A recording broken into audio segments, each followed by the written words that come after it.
جناسة الله وضحدي غير صالحة هاي قبر حجابكي إلهي ديدي oo lagu kari waayo jirkaagii asturo oo ilaahaaga ka xisho oo taacada ilaahay ku dadaal oo amarka rabbi ku soco war ilaahay dartii wax u miday oo rabbi miday oo muwaxidnimo noqo wiilkana saas lagu kari waayay oo janaasadiisa la sii wado rasuulku wuxuu yiri salawaatullaahi wa salaamuhu alayhi waxay leedahay yaa weylaha ayna tadhabuni biha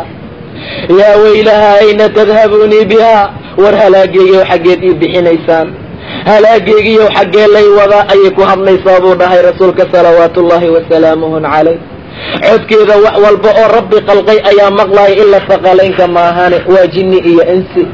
hadday maqli lahaayeen suuxdin iyo argagaxay u dhiman lahaayeen buu dhahay nabiga salawaatullaahi wa salaamuhu alayhi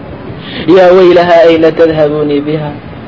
xataa idaa jaa axadahum almowt qaala rabbi irjicuun mid ayay kamid hadday geerida u timaado rabbigiin ayaan idinku dhaariyay celiya buu leeyahay buu dhahay rabbi subxaanahu wa tacaala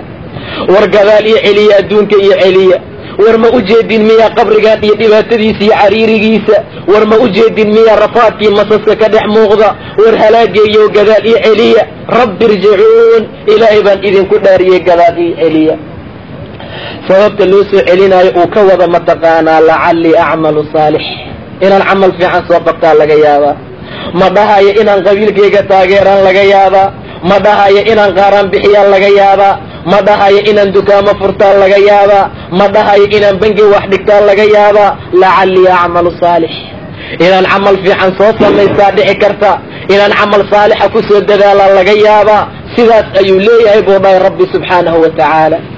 waa in allaale inta janaasada lasii wadaa saas u qaylinayso war halaagaa idin sugnaaday xaggee ii wadiin war halaageeyo xaggeed ii wadiin iyo celiyo gadaal iyo celiya sida ayay leeyihiin buu dhahay rabbi subxaanahu wa tacaala saan camal wanaagsan u samaysto haddaba hadalka noocaasa hadal layska yeelayaa ma aha hadal layska aqbalayaa ma aha warkaas war layska maqlaaya ma aha war dadka mu'miniinta u maanta dadaala oo rabbigiin ka cabsada subxaanahu wa tacaala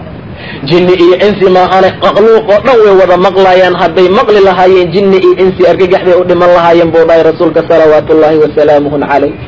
wax isduugaa la weyn lahaa wax isduugoo adduunka iska duugaa la weyn lahaa ilaahay wuxuu ku mahadsan yahay subxaanahu wa tacaala asagoo dhagaha bani aadamka ka qariyey hadalka noocaas ah sidii lagu wadaa qabriga lagu geynaa qabriga marka lagu dhigoo lagu seexiyo su-aalooyin baa qabriga dhexdiisa lagugu weydiinaa walaalayaal ogaada inuu qabriga cadaab jiro cadaabka qabriga waa cadaab dhibaato badan